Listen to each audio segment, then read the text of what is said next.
Holly, maybe I'll wait till 12:04, give folks a chance to join. Okay.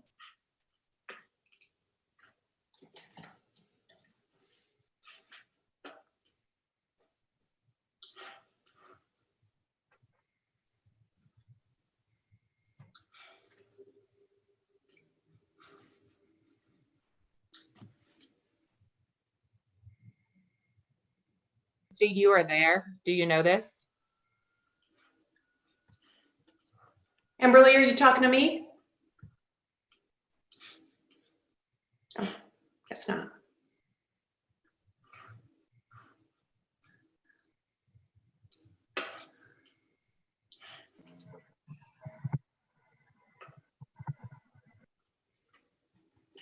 Hi, Andre. I'm muted. Hi, how are you? Good. Yandere, this is Mayor Daines. Mayor Daines, this is Yandere Chatwin, who's the chair of Real Women Run this year. It's so great to meet you. Nice to meet you too. And thank you so much for making time. I've heard such wonderful things about you, and I'm really excited for today. Thank you. Looking forward to it.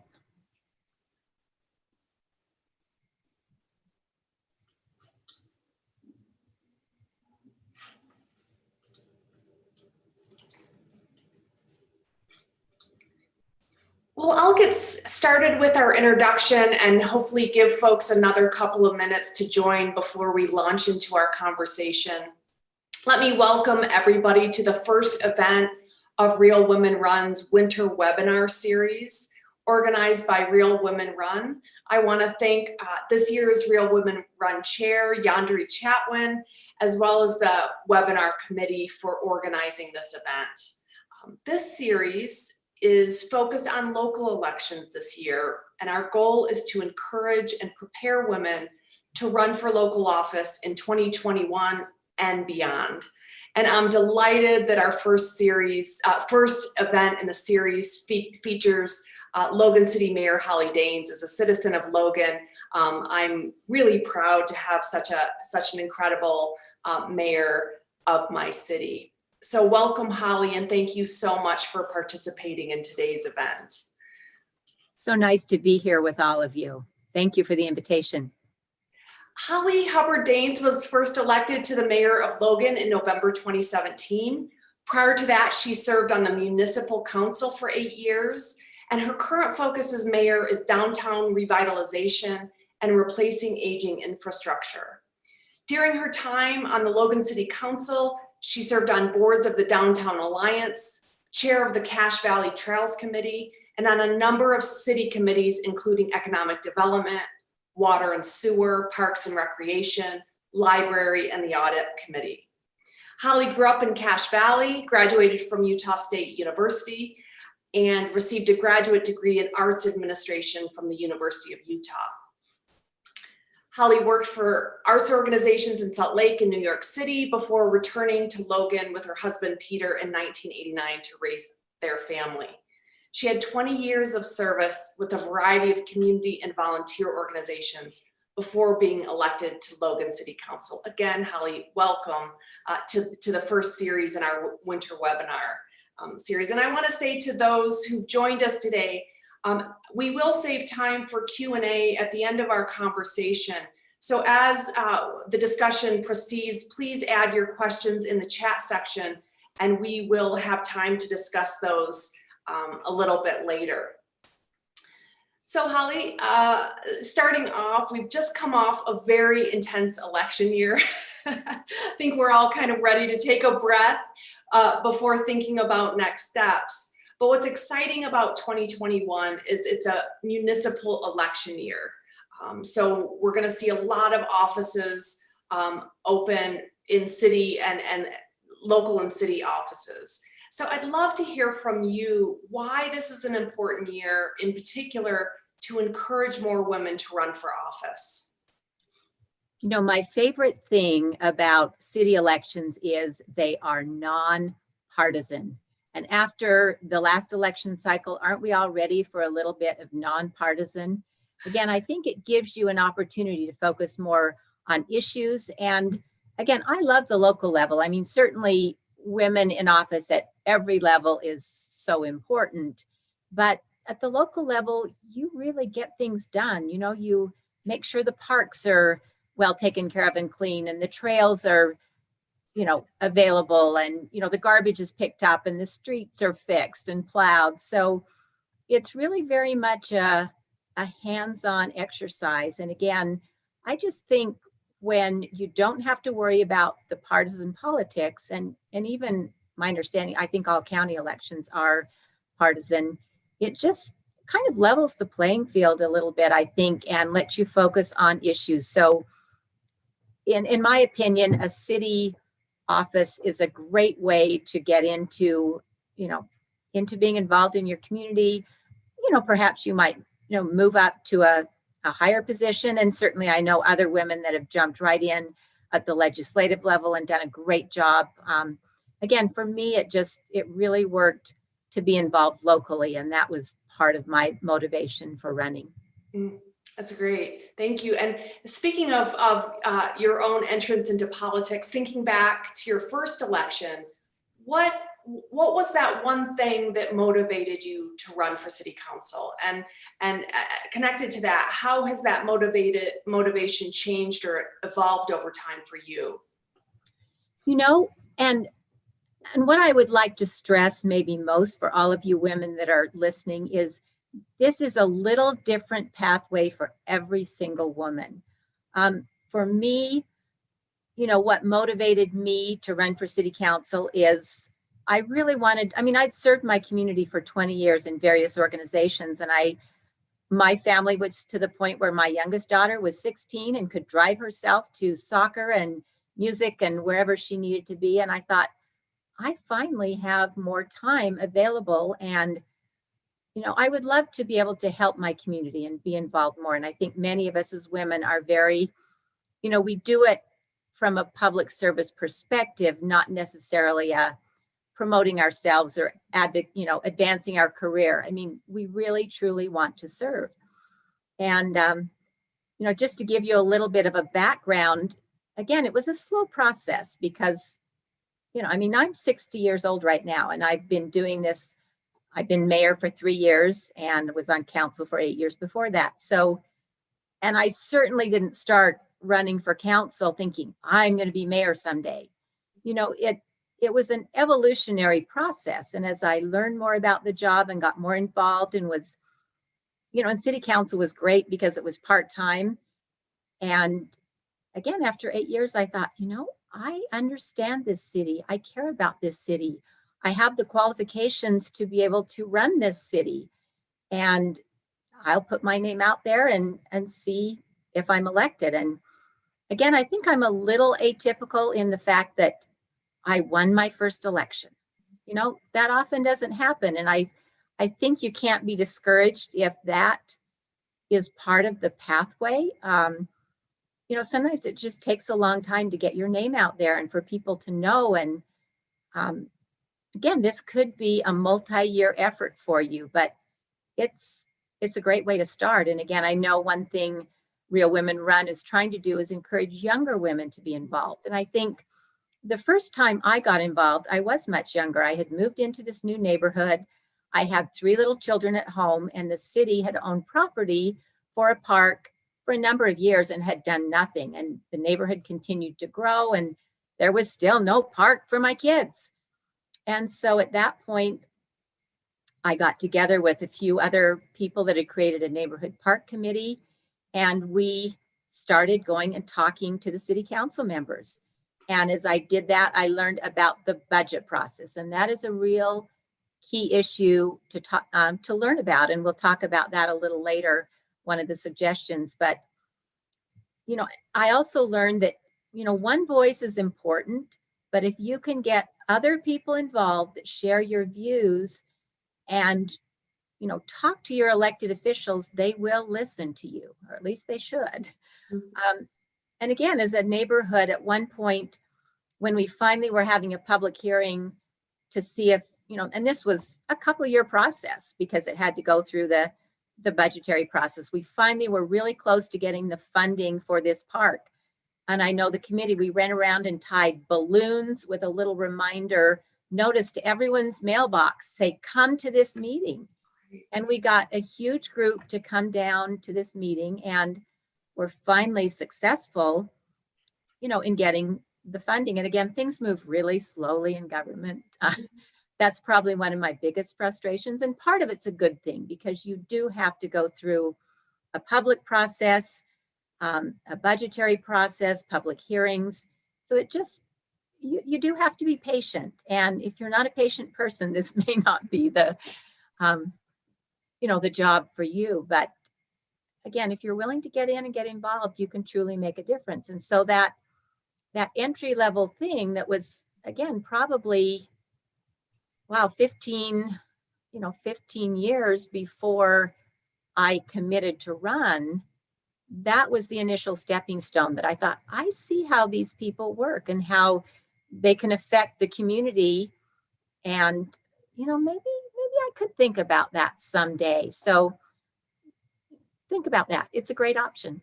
That's great, Holly. Thank you. I love how you framed running for office as an extension of our existing community service commitments, because so many of us, and certainly many of our listeners, already have that community service commitment, which is why they're here today. My next question is, what would you tell women who are thinking about running, but kind of unsure if they have the right qualifications, if it's the right time, if this is right for them? We hear from a lot of women who say, I just don't know if I have what it takes. But we also hear from many women like you who've done it, who say that the skill set to be successful can be developed in a number of other areas. And they're simply bringing that skill set to bear on this new opportunity. That is exactly right. And I think, when I ran for city council, my platform was 20 years of community service. I didn't have a business degree. I mean, I did have a master's degree that was administrative related, but and I thought, will the voters buy this? I haven't run a business. I've run a household, and clearly they thought that was acceptable. And one way I started was simply in PTA in the schools when my children were there. Again, I was wanting to be involved with the children. And again, more and more, I think fewer and fewer people have the time and the interest to volunteer. So if you are willing and committed to doing that and taking leadership positions in those volunteer organizations, people get to know you. And one of my favorite thing to do was, do teacher appreciation. So I got to know all the teachers, and I did that at the grade school level, at the middle school, at the high school as my children went along. And that was a great network of people that, knew that I cared about education and cared about children and was involved there. So I think you can pitch your skills in a lot of different ways. And again, one reason I stressed it may be a multi-year effort is, think long-term as you, again, get involved in things, continue to be involved in different organizations. And I think it's a great entryway. And certainly there are city boards and committees and neighborhood councils that I would encourage you to get involved in, because that has been one way that we've, again, if you're on a neighborhood council and you come to council meeting, you're interested, it's like, oh, there's an opening on that board. Let's talk to so-and-so because we know they have some interest, and see if they'd like to join that board. Or, would you like to be chair of the neighborhood council now? So definitely building blocks and steps that you can take to join. And I think, again, one thing, I remember Karina Brown, who ran on the Democratic ticket this last election as lieutenant governor. She was selected to do that. And she just said, you know what? I lost, but I had so many opportunities open to me simply by running. And I learned so much from that experience that, again, I mean, she felt like it was a win, even though she may not have won the election. And I really admired the way, she got out and got around the state and stretched herself and, put herself out there. Because again, running as a Democrat in Utah, we know can be challenging. And again, one reason I really love city elections is because, it tends to level that playing field. So Thank you, Holly. And I love this. So all of these different entry points to running for office. I heard volunteer work, working in community organizations, having a community network, city boards and committees, councils, issue advocacy, certainly in the case of Karina. And again, I think we hear again and again in Real Women Run that this is work women are already doing, and it's powerful to be able to translate that into a skill set that can lend itself to running for office. So win or lose. And you know, I never would have dared just jump right into running for mayor the first thing. But again, after 8 years on city council, it's like, I can do this. I am qualified. And so it does take a learning process sometimes, but there are lots of entry levels. And some people jump right in and do great as well. So I'm not discouraging that. But. So for those thinking about running, what would you say are the most important things they should be thinking about now before making the decision? You know, to be involved in government, I think you have to have a thick skin. Mm-hmm. You know, and I probably don't need to say that, but, you know, even though generally, you know, you may be supported and liked and be doing good things, there are always going to be critics out there. And for some people, you may never do it right. So you need to have some inner self-confidence that what you're doing and your vision and your efforts are good, and, you know, put on a little bit of that raincoat to just let the criticism, you know, run off your back. I mean, you know, we can always learn from constructive criticisms, certainly, but I think you need to make sure you have that temperament that you can, you know, you can deal with that and say, it's okay. You know, I'm going to go on. People may criticize. And then the other thing you need to do is make sure you do have a group of supporters. I mean, organize a campaign, and I'll call it staff, but we know, you know, generally that's going to be volunteers that are helping you, other people that support you, you know, think you do a great job. I mean, certainly at the upper levels, it's going to be probably a paid staff, but get organized and put all the dates on the calendar, because I will tell you a little story. The first time I ran for office, you know, and our city recorder puts together a booklet of information for every candidate, which is great. And all the deadlines, all the reporting you have to do, and you do need to keep really good records. And probably one of the first things you should do as soon as you file is go create a separate bank account. But I thought I had all of those dates on the calendar, but one afternoon about 3 o'clock, she called me because, you know, she had encouraged me to run and she just said, I haven't seen your report yet. You know, you have to file that by 5 o'clock today or you are out. And it's like, you know, I had just misunderstood which date. I thought because I was through the primary, I didn't have to report for, you know, a certain time. And fortunately, I mean, I had kept all the records together and I had been working on it. So the information was there and I could quickly pull it together in, you know, in an hour and take it down to her by the deadline. But, you know, that could have very quickly ended my, you know, my first attempt, because you're out if you don't file those reports. So just a cautionary tale there. Even when you know, think you have all those, you know, dates on your calendar, check and double check and make sure you don't miss those little details. So that's great advice. Build a village of staff, volunteers, friends, colleagues, community, you know, folks in the community. Once the decision is made, what is the very, very, very first thing a candidate should do?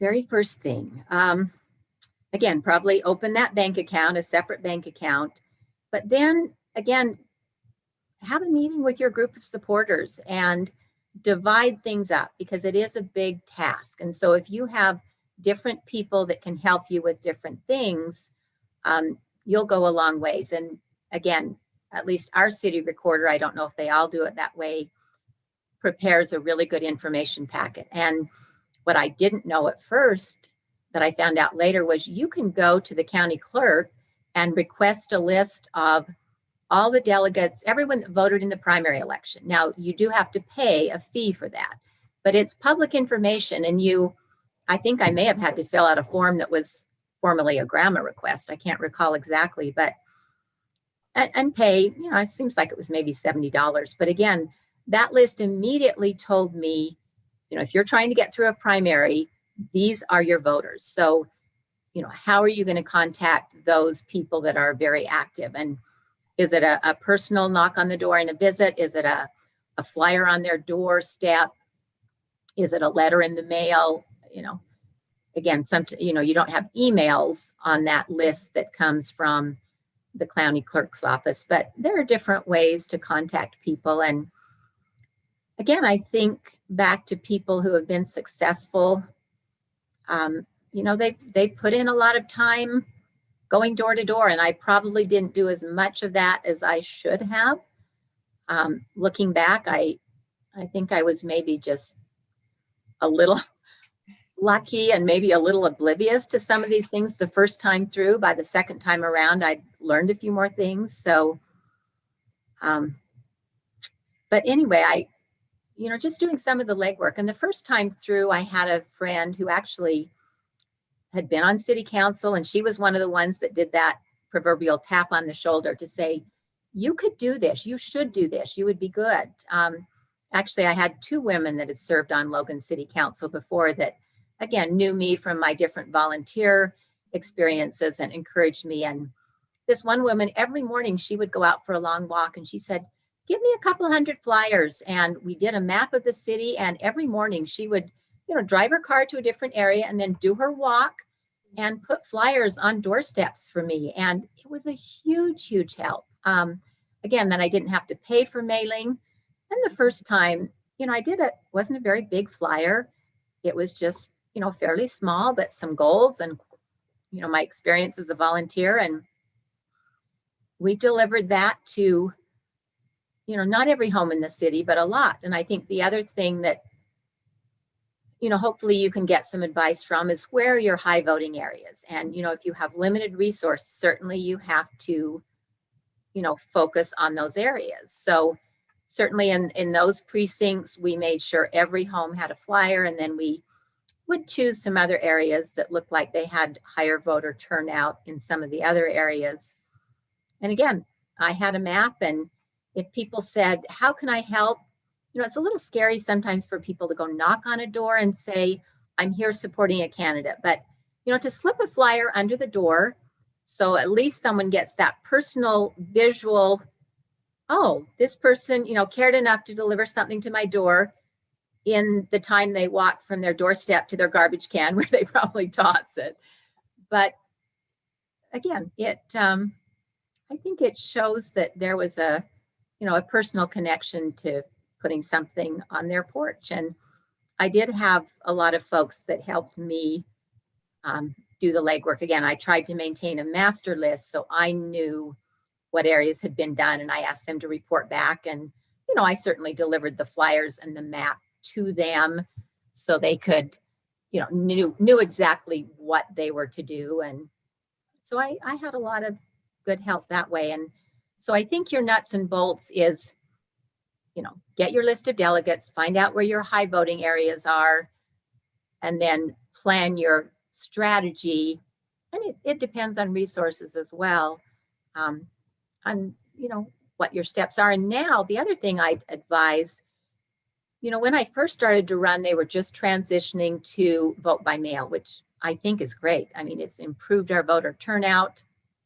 It's a really great thing. But instead of having your push like the last week before the primaries, your timing needs to be the last week before the ballots hit the mailbox, because the numbers show that a lot of voters, some wait till the end, but a lot of voters, they get it and they fill it out within a couple of days and turn it back. And so I see all these advertisements going out and, flyers coming in the mail. It's like, my ballot's already been turned in. So don't waste resources by waiting too long. You really do need to move that calendar up, and the city recorder can tell you, when those ballots should hit the mailboxes.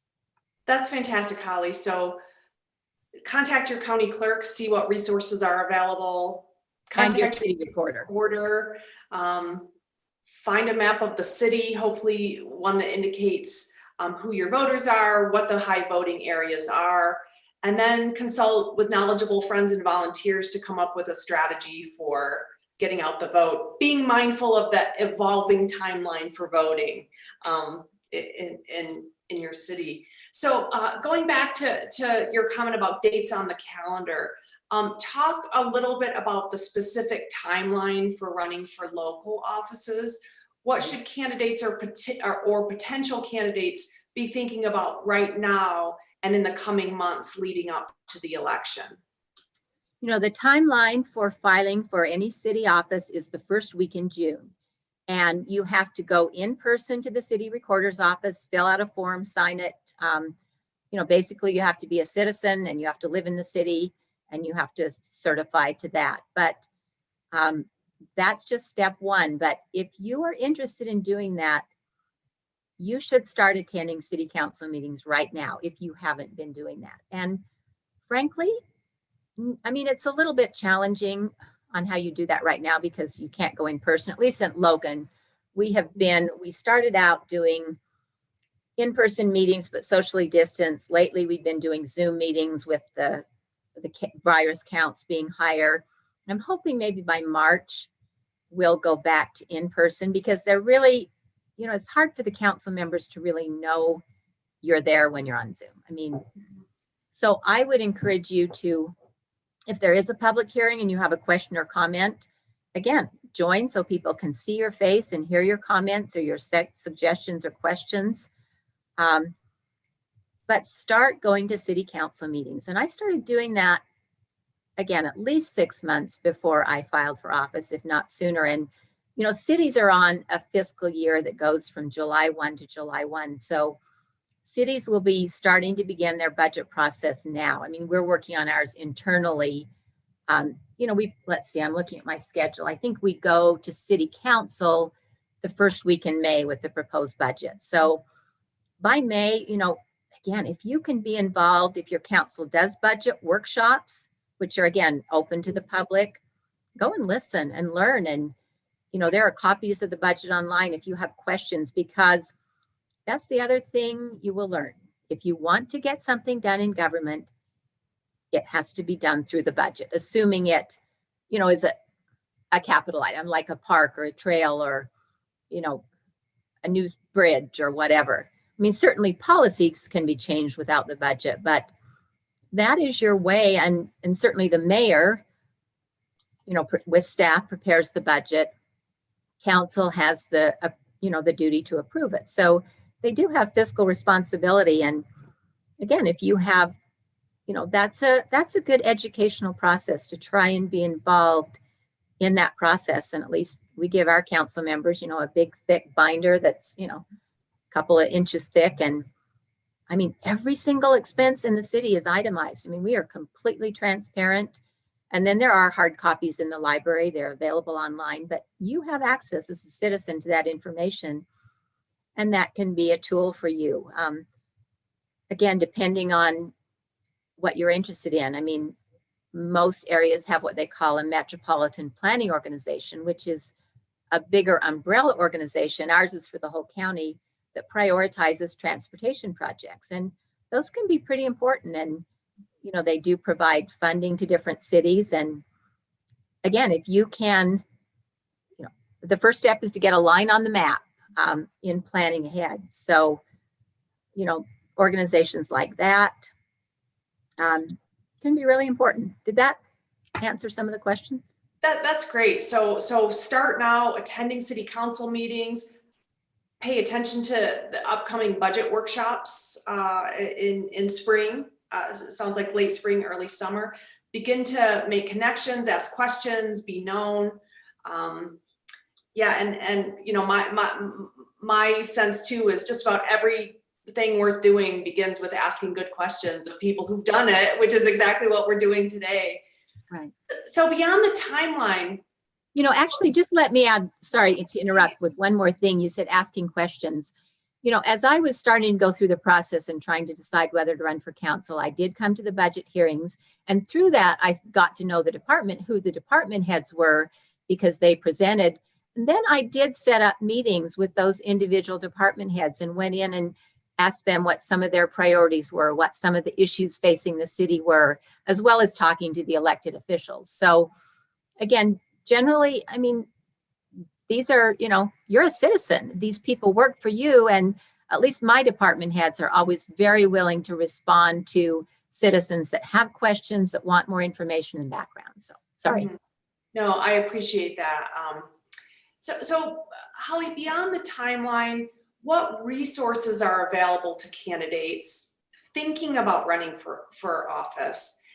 And what are some of the best practices when it comes to actually launching a local campaign? And when you talk about best practices, I'm a really bad example. And, you know, it was really, you know, I ran for council a couple of times, and Real Women Run sponsored a workshop at Utah State University just before I was running for mayor. And I went to that workshop and went, oh, I did everything wrong. I learned so much from going to that, because there was someone that was a campaign, you know, that strategized and was a, you know, did paid campaigns. And I learned some of the things that I mentioned to you. Again, fortunately, I was reelected, even though I made lots of mistakes. One thing I did that I hear that they really don't recommend, and different people are in different situations. I hate to raise money. And I also am concerned about people donating to campaigns. And does that influence you? Do they then, you know, it happens. I mean, campaign financing is one of those hard issues. I mean, you do need money to run a campaign, but at least on a local level. That's the other thing I like about local, is it's a more manageable number. So I made the decision to self-finance my first, my campaign. So I did not accept donations, and I had a couple of people just mail them to me randomly, a couple of organizations, and I just returned them with a nice note saying, thank you, but you know, I'm simply not accepting donations. Now, again, that evidently is the wrong thing to do, because if you go out and ask people to support you, even if it's a very small contribution, then you know they're committed, and it helps establish that. And again, I realized that I was a bit unusual in the fact that I could do that. So that's not best practice. But again, it shows you that there are different paths that different people take, and they can also be successful. So I think your resources are, again, talk to, especially if there are other women on city council. Again, I learned a great deal from those two women that, tapped me and said, you should run. And so I talked to them and got ideas and learned about things. Again, try and put together, again, if you can get a representative in each of those. I mean, again, it's by precinct, but they're greater areas. So it's like, okay, can you coordinate volunteers in this area? Would you host a meet and greet in your home or at the park or whatever? Things that, and some people did that for me, which was very helpful, because that allowed me to meet people that I didn't know. And because they were supporting me and they invited their friends, that was a very useful tool. So again, I think part of it is developing your network. Again, my guess is Real Women Run may do some more of the nuts and bolts workshops as it gets closer, because I found that, again, extremely valuable and wished I'd had it much sooner in the process. I can't remember who, I mean, Christy, I know you were involved in organizing the one at Utah State. I can't remember who the woman was that talked about organizing a campaign, but she was fabulous. And if you have an opportunity to participate in a seminar like that, it would be really, really helpful. And I encourage that. Thank you for saying that, Holly. And our goal with the webinar series is in the winter, we're kind of exploring, how to begin thinking about this and moving toward the decision. And our spring webinar series will be very much more focused on really nitty gritty nuts and bolts of campaigning. So I appreciate and I'm so glad that was helpful to you. I also appreciate and admire your humility, but I will say you've never lost an election, so you must be doing something right. We have some questions, but coming from some of the audience, and I want to remind those who joined us today to please add your questions to the chat, and we'll save time at the end. Can you say something, Holly, about the campaigning itself, the kind of ups and downs or challenges or opportunities that you experienced? I think a lot of women find that potentially daunting, but we've also heard from a lot of women that say it can be really energizing and encouraging personally and professionally, even despite the challenges. And as women, I love the way Logan City does their council. They are all at-large seats. So you don't have to go head to head against a particular individual. And I think that benefits women. Again, there's a group in Logan that is saying we should go to districts. But again, it shows districts actually are a disadvantage to women. And so the council elections that I was involved in were very neutral because, you were just campaigning, putting yourself out there and your position and platform, but it wasn't like you were against anyone. It's just the top 3 vote getters got the seats, which was, in my opinion, a fabulous way to do it, and was a great entryway for me. The mayor, that was a harder campaign. My opponent, he did not have any government experience at all. He did attack me in some ways, and I made the decision early on that I am not going to run a negative campaign. That's not who I am. I don't care if I lose, but I'm not going to do that. So I continued to say, let's discuss the issues. And I kept talking about the issues. And fortunately, I did win the election. And I think again, one of the high voting areas was an area where he lived, but it was also a neighborhood where I grew up. And I hadn't lived in that neighborhood for a number of years, but I knew a number of people there, but that was his neighborhood. And I think the thing that made me happiest about that election is I won in that neighborhood. And at least and I know there's a lot of negative campaigning. I really dislike that. And I think a lot of people dislike that as well. It seems to be effective, at least certainly at some levels. But I just made that decision that it wasn't worth it to me to be negative, and I would take the consequences. So again, that was a harder election because it was head to head, and I was attacked. But I lived through it and I won. And I am going to run again. I will be filing in June to run for a second term. So we will see if I win that election or if I don't. Again, I have a track record and I'm proud of that. But you also, once you have run, there are certain things you do that people may not like. And hopefully there are enough of the good things that it will outweigh that. So we shall see. Fantastic. Well, I'm sure you'll have tremendous support when you run in the next round. So one of the reasons that Real Women Run exists is we are committed to the notion that democracy is stronger when those in office represent our communities. And so in your view, how can we better encourage women, including women of color, LGBTQ plus women, and young women to run for office in Utah? That, as you know, is a challenge. Again, just our sheer demographics are such that, we're a more homogenous state and society here. So if we do have an opportunity to reach out to individuals, again, we hear time and time again that women need that tap on the shoulder. So if we know people that reflect those segments of the population, encourage them, say, come talk to me. I'd be happy to, provide information and give you some background. And again, I'm sort of doing with this seminar what, again, some of these great women that preceded me on the city council did with me individually. And, in Logan, I have there are two great women that are serving on our city council right now. And, it's so nice that, again, we have a balance.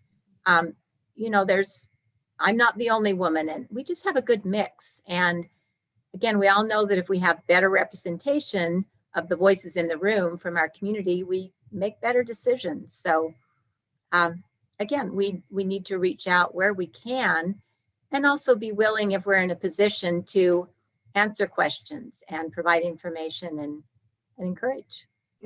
Thank you. I'd like to turn now, we have some questions from participants today. The first question comes from Laura Chenoweth. She writes, I live in a census designated place less than 1 mile outside of city limits, so I'm ineligible to run for city office. Is there anything I can do to change this requirement, or another way to have a political impact? Wow, that I do not know the direct answer. I'm sure that would have to be probably changed at the legislative level at the state. I mean, you could call the lieutenant governor's office, because they are over state elections. Again, you might have to so I'm assuming you would probably be in a county. So you could, run for a county or get involved in, as I mentioned, like a metropolitan planning organization, although that generally is designated elected officials. So that wouldn't work. Again, county offices, at least my understanding is they're partisan. I know they are in Cache County, and I believe that's statewide. So that does make it a little more challenging. But I don't think that's a rule that can be changed at the local level, unless maybe you can annex into the city. If that group wants to annex in, that would change. But so I guess you could also check with your city planners to see if eventually, if they're on the future annexation plan, or to potentially come into the city. Thank you, Holly. Our next question comes from one of those amazing women colleagues you mentioned on the council, Amy Anderson. She asks, what resources for understanding the legislative process do you recommend for someone new to government? Someone new to government, there's a great organization called the League of Cities and Towns, and every city in the entire state right now, I believe, is a member. And this group lobbies for us at the legislature. They send us daily updates on all the bills that may affect cities. If there's an issue that really could impact our cities, they do what they call out the League Army. They send emails to everyone in the city leadership to say, please contact your legislature and express your concern. And that's a process to learn. Again, if you're interested in running for the legislature, you should start. Unusual year with COVID, but watch it on Zoom. Watch committee meetings, because that's where a lot of the action happens, is in those committee meetings. So start going to committee meetings in an area that interests you. Watch some of the floor debates. But again, a lot of the action takes place, and that's where kind of the budget allocations happen, is in the committee level at the legislature. So go that route. And there's also something called the Women's Leadership Institute, which is another great organization that encourages women to run. They run a women's leadership series, a political development series, and they do talk about some of the statewide issues and bring guests from that level. That usually starts every September. That was another series that I did at least a portion of, that was very helpful as part of the learning process. So hopefully that answered that question. Thank you, Holly. The next question comes from Christina Southam. She writes, thanks for hosting. Any advice on campaign fundraising, estimated costs for a local race, recommendations for paths to state and federal elections? Right. My first campaign in Logan, again, where I hand delivered all the flyers, I spent under $3,000. And the second time around, because I was more well-known and was an incumbent, I think I actually spent less than that the second time around. The mayor's race was different. And that was also interesting, because my opponent spent more than had been ever spent in an election race. And I just said, I knew he was spending a great deal on radio ads, and I did some, but I just said, it's not worth it to me to spend that much money. I set my budget and I stuck with it. And, I probably spent, if I recall, it was about a third of what he spent, maybe a half. But so money doesn't, money helps and it's important, but it's not the only factor. If you're a good qualified candidate, again, I think of another candidate that, didn't live in the higher voting areas. Again, I probably had that advantage because I did know more people in some of those higher voting areas. I lived in one. And again, my district was awesome at supporting me. I mean, I was thrilled. That was another thing that made me happy. Again, I've been involved in that neighborhood parks committee. So from way back, people knew I cared about the neighborhood. But I've seen candidates run and spend very little money, but spend a whole lot of time going door to door. So you can balance the money, I think, with the time and the shoe leather and the personal contacts. But again, target your efforts and know where, you do have limited time. So know where your voters, your key voters, especially in that primary, where they live, and go contact them directly. That's great. And our chair, Yandere Chatwin, also wanted to add that potential candidates can look at financial reports for previous candidates who ran for the seat. So to gather more information for a seat they may be interested in, what's been spent in the past. And keep really good records on what you're spending, because you have to report every cent. If the donors, at least last time I ran it, the donor has given you more than $50, you have to identify that donor. So again, make sure you know what the campaign reporting requirements are before you ever start to raise money, so you collect the records you need to be transparent and turn in. And is that must link to the step you mentioned earlier, open a separate bank account for those funds to help with your record keeping. So the next question anticipates our commitment this year to really encouraging more young women to get involved in politics. Liz Kubista is a USU student, and she asks, are there any opportunities for students at USU, ways we can be involved, whether through internships or other opportunities with local government? And we actually have a relationship with USU student government at Logan City, and we have neighborhood councils for all of our different neighborhoods, and USU is considered one of our neighborhood. Now, again, because that student government changes from year to year, some people are more proactive, and with the turnover, it sometimes can be hard to establish a long-term relationship. But we certainly have journalism students that come to our city council meetings and cover those meetings and are informed. You're always welcome to come. Again, I had a group meet with me early this year that just was interested in, learning about city government. So I think you'll find people are very open, and, my email, my cell phone are on the city website. Get in touch. Was there anything you did as a student at USU that helped prepare you for leadership, Holly? When I was in high school, I was in student government. I was not at the collegiate level.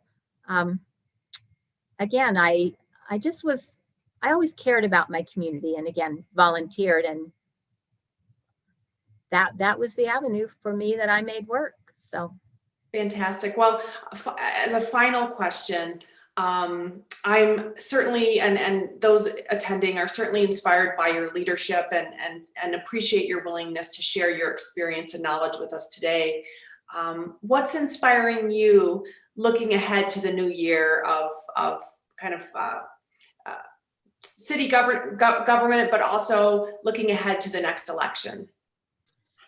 Again, I mentioned earlier, things do take a long time in city government, and I feel like I'm into this 3 years, and we have a number of great projects. I've been able to focus on downtown redevelopment, which was a goal. It's been a slow process. We're finally, getting close to some really important things happening, and I want to see that continue. Again, with a new library, infrastructure. Again, our city is older, and if we don't work on that, those pipes are under the street and they're hidden, and you may not always see that, but if we don't work on that aging infrastructure, we're going to have some serious problems. And so that has been important, maybe not glamorous, but important. And Parks and trails have been an important thing that I've wanted to work on. We have a conservation easement that will provide some new open space and trails that we're really close to closing on, and other potential,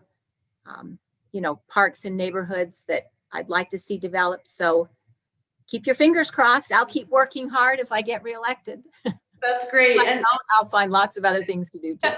well, and that's just a good reminder too of what's possible through leadership and engagement with local politics. The things you just mentioned, these are things that affect our daily lives in our communities. So that's, oftentimes we talk about what it takes to get into office. We don't talk as much about, what you can actually achieve and accomplish once you're there. And I lied when I said that was my last question. One more question. How might COVID-19 affect how campaigns look this year? That is a good question. I wish I had a crystal ball as we're getting, the vaccinations are coming. Hopefully there's going to be a better scenario, but face-to-face may be difficult. Although I know people did it this year with a ring the doorbell, step back and leave the flyer on the mat, but step back 6 feet with your mask on so you don't freak people out. And just say, I did just want to make a personal contact and let you know I'm running, and there's my information. I'll answer a question now if you have any, or there's my contact information. So you'll have to decide again what works for you and watch the situation. And again, one last little plug, some days can be really hard. Again, those days that I mentioned when people may criticize you, or when your project you think was ready to go, it's like, oh, we now still have 3 more steps. Sometimes you need to step back and take a look and say, wow, look at what we have accomplished. And it's a teamwork. I mean, I don't take full credit. I have an amazing staff. I have a great council. And if you can capitalize on that teamwork and really have everyone working together, you have to be the leader with the vision if you're the elected official, but there are so many rewards. And I would tell you that the rewards will come. And for me, they certainly outweigh the negative parts.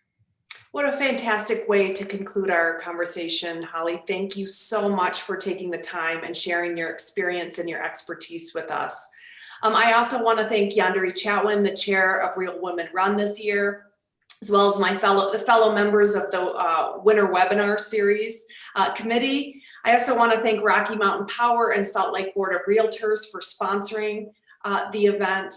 And I want to remind everybody here today that if you have not done so already, please register for our next event in the series, which will take place on Wednesday, February 24th at noon, where we'll hear from a panel of women who've run for local office, discussing the opportunities and challenges they've faced. Visit our website at www.ywcautah.org /Real Women Run. Holly, again, thank you. And thanks to those who helped make today possible. Good luck, everyone. Think hard about it. There are rewards. Thank you. Bye-bye.